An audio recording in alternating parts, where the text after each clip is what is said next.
Hello everyone, स्वागत है आप सभी का आज की इस ऑनलाइन कक्षा में। और हम लोग पढ़ रहे हैं कक्षा 10वीं की इतिहास का पहला चैप्टर यूरोप में राष्ट्रवाद का उदय। इससे पहले वाले वीडियो में हम लोगों ने भूख, कठिनाइयों और जो विद्रोह था वो दौर देखा था कि किस तरीके से भूख बढ़ी, कठिनाइयां बढ़ी लोगों में, तो उन्होंने विद्रोह का रास्ता अपनाया और किस तरीके से उससे राष्ट्रवाद यूरोप में फैला। आज हम लोग पढ़ने वाले हैं कि 1848 की क्रांति हुई, उससे किस तरीके से यूरोप में राष्ट्रवाद फैला। ये हमारा आज का टॉपिक है। इससे पहले मैं आपको बता दूं कि इससे पहले वाला वीडियो आप नहीं देखे हैं तो आप आई बटन पे क्लिक करके देख सकते हैं या प्लेलिस्ट में जा सकते हैं। तो चलिए आज का वीडियो शुरू करते हैं। सबसे पहले हम लोग देख रहे हैं कि जब 1848 ईस्वी में यूरोप में गरीबी बढ़ रही थी, बेरोजगारी बढ़ रही थी, भूखमरी बढ़ रही थी, तो साथ ही साथ लोगों में शासक के खिलाफ विद्रोह की भावना भी जग रही थी। यानी जो मध्यम वर्ग था वो क्रांति कर रहा था, या मध्यम वर्ग जो है वो लोगों में अपने शासक के खिलाफ विद्रोह करने की भावना भड़का रहा था। जैसा कि हम लोगों ने पढ़ा, पिछले वीडियो में देखा कि जब भूख से लोग परेशान हो गए, बहुत ज्यादा गरीबी उत्पन्न हो गई, उनके जो व्यवसाय थे वो बंद होने लगे, तो उन लोगों ने किस तरीके से जो है विद्रोह किया। और इसी के क्रम में हम लोग सिसिलिया का विद्रोह देखे थे कि उन्होंने ठेकेदार के घर जो थे उस पे हमला कर दिया और उनके सारे चीजों को नष्ट कर डाला। तो खैर 1848 में जो क्रांति हुई उसमें मध्यम वर्ग की महत्वपूर्ण भूमिका रही। यानी जिस तरीके से यूरोप में गरीबी, बेरोजगारी, भुखमरी बढ़ रही थी, उसी तरीके से जो मध्यम वर्ग के लोग थे उनमें भी क्रांति करने की इच्छा भी बढ़ रही थी। और अगर हम बात करें फ्रांस की क्रांति की, तो आप लोगों ने पढ़ा था कि 1848 की जो क्रांति हुई उसमें लुई फिलिप जो थे वो गद्दी छोड़ करके भागे और वहां जो है गणतंत्र की स्थापना हुई। लेकिन ध्यान देने वाली बात है कि उस गणतंत्र की स्थापना होने के बाद केवल उन्हीं लोगों को वोट देने का अधिकार मिला जिनके पास संपत्ति थी। अगर बात करी जाए महिलाओं की, तो महिलाओं ने भी बढ़ चढ़ करके उस आंदोलन में भाग लिया था, लेकिन महिलाओं को वोट देने तक का भी अधिकार नहीं मिला। परिणाम यह हुआ कि वहां गणतंत्र से भी लोग जो थे ऊब गए और ऊब करके वहां एक ऐसे संविधान की मांग करनी शुरू कर दी लोगों ने कि जिसके तहत राजा भी चले, यानी राजा का भी निर्णय संविधान के तहत हो। तो मध्यम वर्ग के जो लोग थे वो ये कोशिश करने लगे कि जो लोग हैं या जो शासक हैं वो अपनी मनमानी ना करे, बल्कि वो संविधान के अनुसार चले। और इसके लिए अब राष्ट्र को जो है संविधान से जोड़ करके देखा जाने लगा। यानी महिलाओं ने भी ये मांग रखनी शुरू कर दी कि राष्ट्र जो संचालित हो वो संविधान के द्वारा संचालित होना चाहिए। तो राष्ट्रवाद से जो है संविधान को जोड़ करके देखा जाने लगा। यानी राष्ट्रवाद है तो वहां संविधान होना चाहिए। और कैसा राष्ट्र होना चाहिए? ऐसा राष्ट्रवाद होना चाहिए जहां प्रेस को आजादी हो, प्रेस जो है उस पर किसी भी तरह का प्रतिबंध न हो, लोगों को संगठन बनाने की आजादी हो, और जो महिलाएं हैं उनको भी पुरुषों के समान राजनीतिक अधिकार दिए जाए। ये मांग उठनी शुरू कर दी। अगर हम बात करें जर्मनी में, तो जर्मनी में भी इसी तरह का कुछ देखने को मिला। जर्मनी में भी जो जर्मनी के राजनीतिक संगठन थे, आप लोग पढ़े होंगे कि जब 1815 में वियना कांग्रेस की स्थापना हुई, तब जो ऑस्ट्रिया था वो शक्तिशाली राष्ट्र था।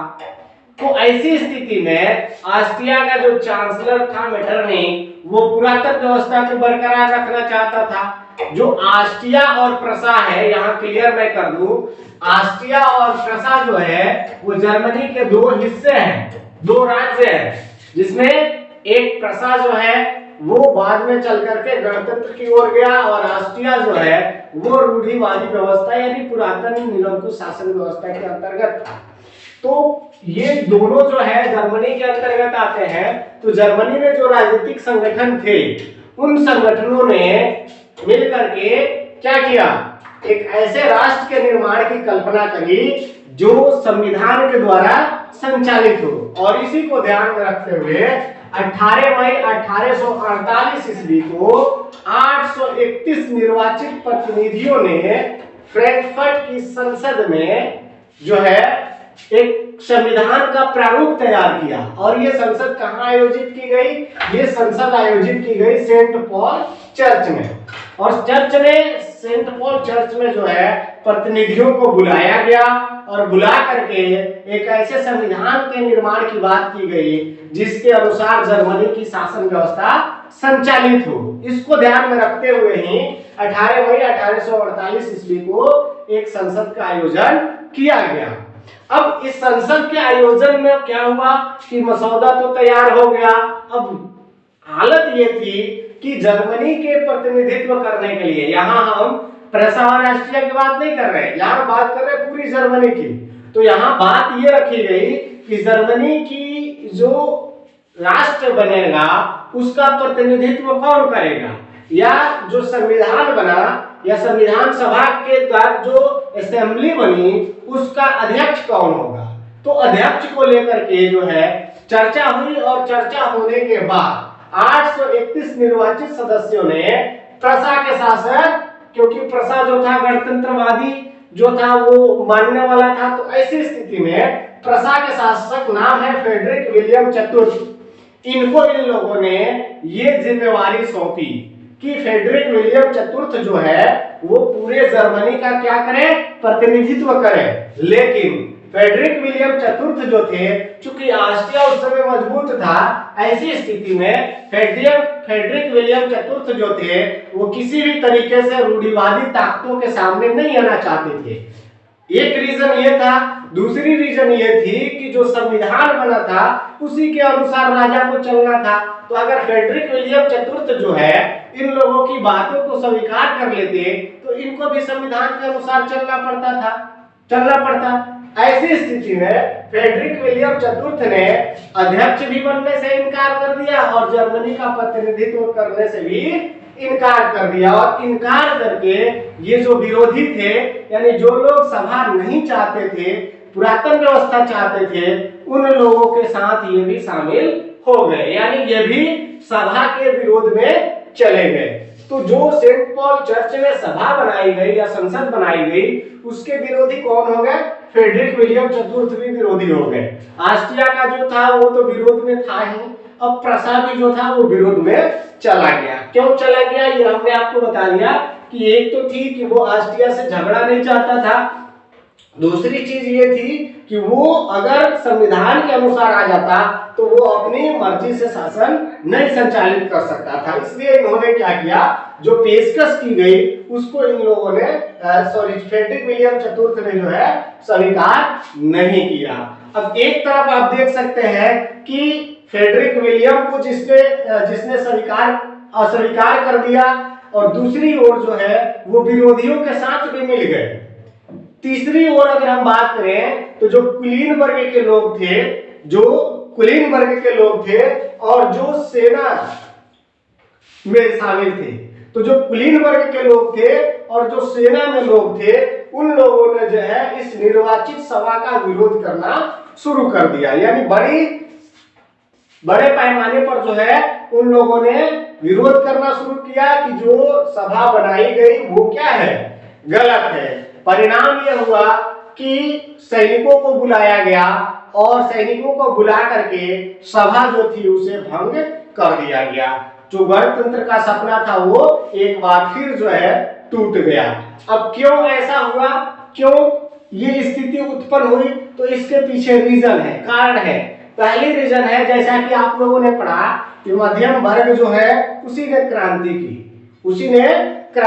तो मध्यम वर्ग जो है उसने क्रांति तो की, सफलता भी मिली। आप देख सकते हैं प्रतिनिधि सभा भी बनी, लेकिन वो बाद में सफल नहीं हुई।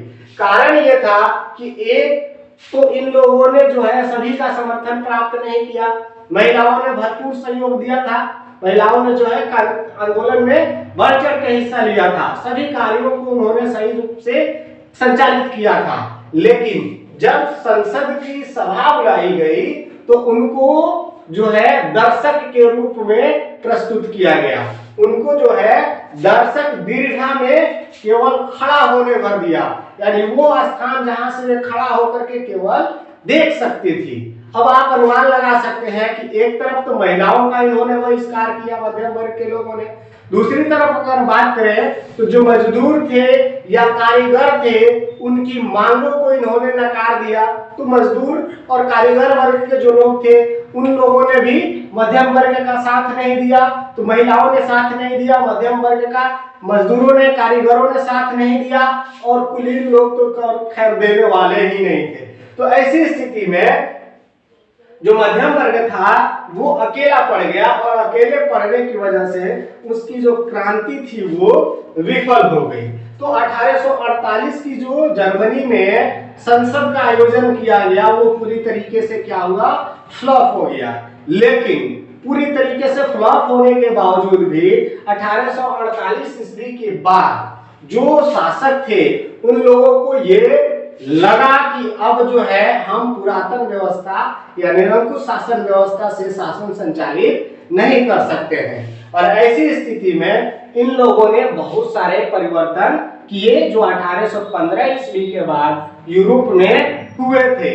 ऐसी स्थिति में इन लोगों ने भी बहुत सारे परिवर्तन किए, जैसे कि एक परिवर्तन किया कि रूस में जो निरंकुश शासन व्यवस्थाएं थी जिसमें भूदास लोग थे या जो बंधुआ मजदूरी करते थे जिनको तरह तरह से जो है परेशानी का सामना करना पड़ता था, उन लोगों को इससे मुक्ति दे दी गई, यानी भूदासत्व और बंधुआ मजदूरी जो थी रूस में खत्म कर दी गई। दूसरी अगर बात करें हैब्सबर्ग जो शासन व्यवस्था था या हैब्सबर्ग जो साम्राज्य था जिसके अधीन हंगरी आता था, हंगरी के लोगों को स्वायत्तता दे दी गई। हालांकि हंगरी को स्वायत्तता देने के साथ साथ एक दूसरे मैग्यार लोगों को भी ये छूट मिली कि वो जो है हंगरी पर अपना आधिपत्य जमा सके। तो इस तरीके से हम ये देख सकते हैं कि 1848 ईस्वी के बाद शासकों को ये लगा कि केवल उदारवादी विद्रोह का हम जो दमन करें तो इससे हम शासन संचालित नहीं कर सकते हैं। तो इस तरीके से